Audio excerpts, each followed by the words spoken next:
Ethan Sky came into his own in 2009 when he launched Ninja Mike's, the best breakfast sandwich in Missoula. Ninja Mike's allowed him to work summers in Missoula and spend time in Costa Rica in the winters. He is a proud single dad and has the only Spanish radio show in Missoula. Did you know this? Thursday afternoons on KBGA from noon to 2, you can listen to the best Latin, Spanish hip-hop, all that great salsa music, and it's just incredible, so tune into that. It's awesome. He's a comedian, a yogi, and he is my friend. Please welcome Ethan Sky.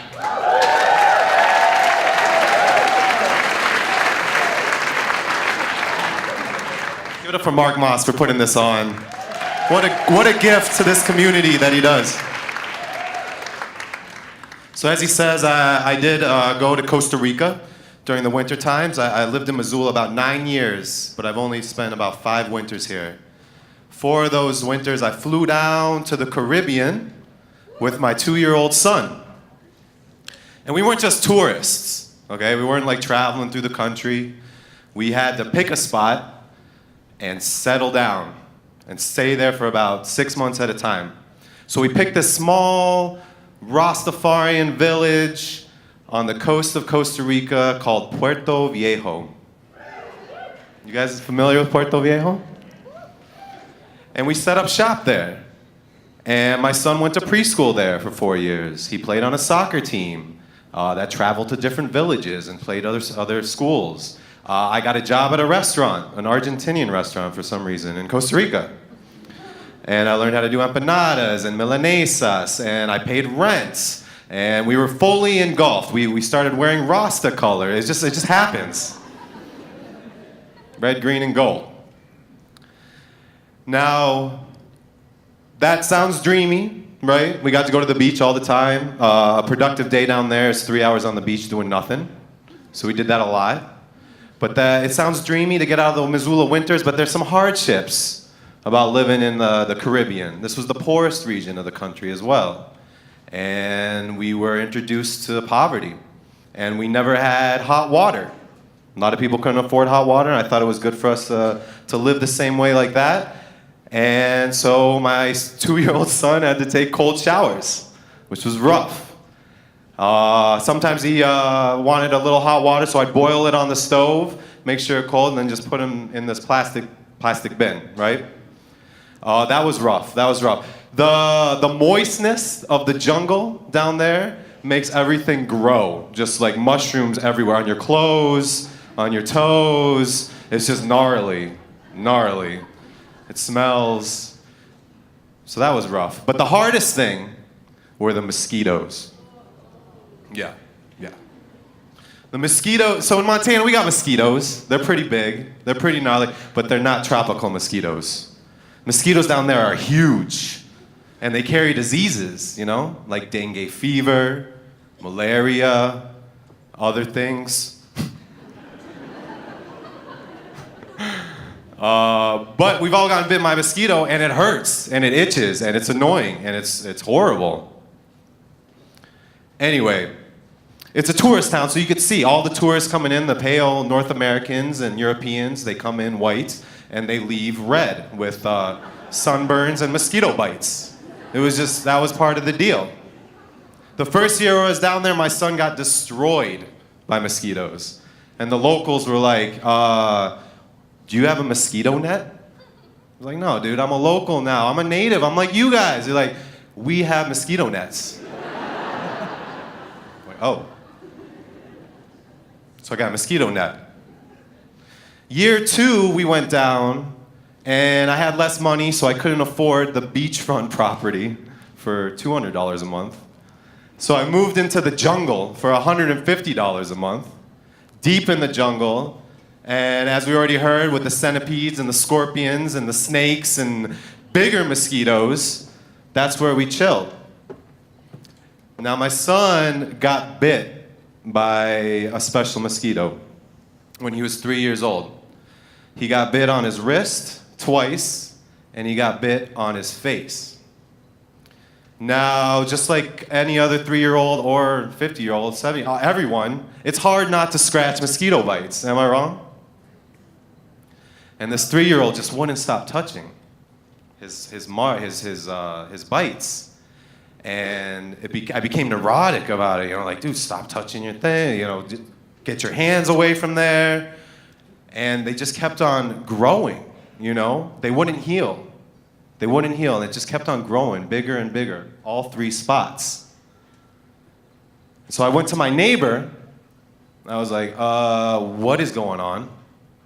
And my neighbor looked at my son. He's like, oh, he's got papalomoyo, which is slang for leishmaniasis, which I later found out was a parasite that you get from mosquitoes. So I was like, oh, shit. Like, what? I'm like so out of my realm.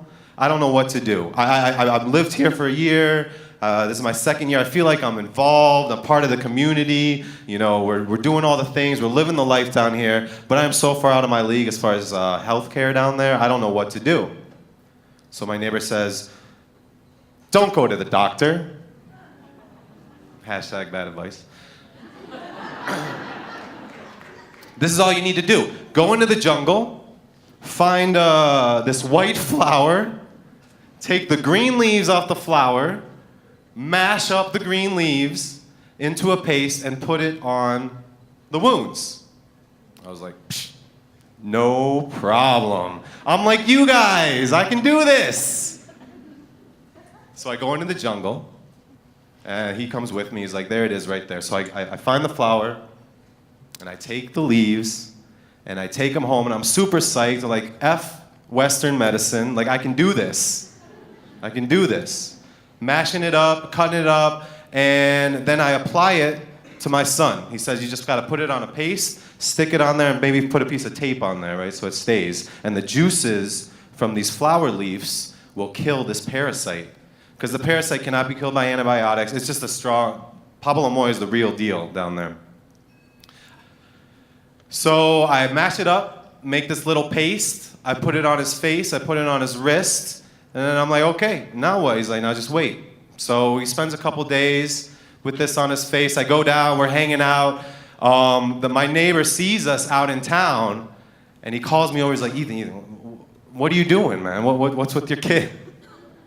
I'm like, I'm doing what you told me to do, man. He's like, no. It looked like I had just like stuck leaves on his face, right? He's like, you gotta mash it up into a paste. So he's running around with these leaves taped all over him. I'm trying to be like a native. It's not working. So then I'm like, you know what? I should probably make sure that this is the right diagnosis, right, from my neighbor. So I go to a clinic. And the way we get around down there is on bicycles. And the bicycles, you can fit up to 5 people on a bicycle down there. Those are called minivans. Get your whole family on there. Anyway, it's a dangerous idea, so we got one of those where he had a seat on the frame, and we rode through the jungle about 3 miles up to Home Creek, where there was a little clinic there. And this is like straight out of MASH, like 1970s, old equipment, not sure what's going on. I told him what the deal was. I said, I think he's got papalomoyo. He's like, okay, let's take a test.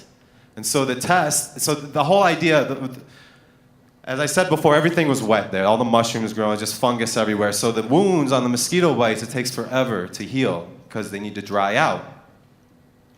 And so I'd watch him at night trying to see if his wounds are drying out, and they'd get a little bit dry, or so I'd think, right? I took him to this test, and the way that they test to see if it's a parasite, they take a razor blade, scrape open the wound, to get inside and to see to get the parasite and put it on a microscope. So I'm watching this as he takes out the razor blade and he's scraping my child's face. He's screaming. I'm like, what the hell is going on? I'm about to freak out. And it gets over, there's blood. I'm like, dude, I've been spending weeks to try to get this dry. Thank you for opening it up again. And then he said, we'll contact you with the results. I bike down back to my house in the jungle. And we get the results, and sure enough, it was papalomoyo. The doctor says you need to take this heavy-duty shot if you want to get rid of papalomoyo. All the locals, the natives, the homeopathics, don't do the shot. We don't know what's in the shot. Chemicals. So I was like, yeah, that sounds horrible. So my other neighbor said, you know what you should do? Bad voice number 2. You know what you should do? You go into the jungle, again, farther down, and there's a woman there that does energy healing. Dude, I don't know what I was thinking. I know. I could be arrested for neglect, honestly. So I was like, that's what I'm going to do instead of get this shot, because the shot sounds horrible. So we go into the jungle farther, and we find this little bamboo hut, and we walk in there. It's very, very, very nice. It's calm. There's water running. There's a massage table, yoga mats. I'm like, yes, this is what I'm talking about. This is going to cure my kid. So he's 3. He's oblivious. He's got these festering wounds. He's playing with toys, and this woman's telling me to connect with him by putting my hand on his head and thinking about him and good thoughts. And once we get that energy connection, we're able to transform the healing powers that I can give onto him and get rid of this parasite. All in Spanish. I'm like, I think I understand. This isn't working. This is 3 weeks now, and these wounds are getting huge. And it's horrible. I can't sleep at night. I wake up in the middle of the night with flashlights just checking him to see if they're getting smaller, if they're drying out, if the mosquito nets are tucked in, if he's got more bites. Just neurotic, obsessed on the health of my child. Ultimately, I can't take it anymore. I can't take it anymore. I go back to the clinic with them, and I was like, sign me up for the shots. So it's like, okay, and they get it ready, and they bring out this huge-ass needle. My kid is this big, okay? And this needle is gigantic, because it's got to be an intermuscular injection, right? It's not just a little thing. You got to go right in the top of your rear right here, and deep, so it can penetrate and get in, and it's supposed to kill everything. So I don't know how to explain this to my 3-year-old son, like, listen, we're going to do this. He doesn't know what's going on. I'm scared as hell. I just want to heal these wounds, you know? So it's me, this Costa Rican nurse, this MASH clinic, and we put my son on the table, and the needle comes out, and he's like, wait a second. But not so calmly. He's like freaking out. It takes me and the nurse about 2 minutes to pin this kid down on his stomach while she gives him this intermuscular injection in his butt. And that was intense. That was intense. And I still think about that today. And then she goes to me and she goes, okay, you just have to come back for 9 more of those. 10 days of this and we'll get you free. I was like, 9 more shots like that? I don't know if I can handle this. So we go back to our village and we find a local doctor so we don't have to go all the way to this other place to get these shots.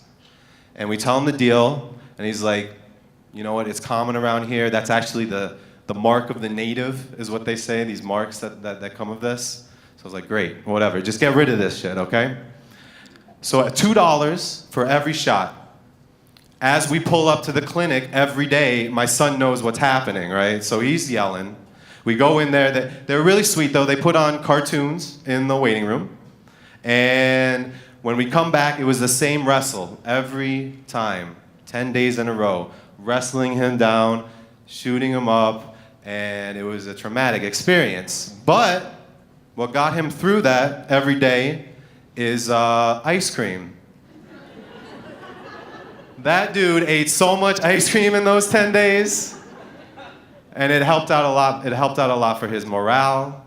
It helped me out as well, because it was this quick pin down shot. Let's go get some ice cream. 10 days in a row after day 10, they're like, you know what? it's not healed yet. We need to keep going. And so we keep going. And day 14, so only 4 more days. Day 14, and it finally has dried out on all his wounds, on the wrist and the face. And we're free of this crazy parasite that he had. Now he does have marks. He has 2 marks on his wrist, and he's got a mark on his face. And I think about this story all the time when I look at it. He's still a beautiful boy, very handsome, but I see this mark and I think about his courage, and I think about his strength, and I think about how that was the worst month of my parenting career so far to date. We'll see what happens, right? Yeah, right, teenager, here we come. But yeah, and we got through it, and I'm proud of him, and that's my story tonight. Thank you guys so much.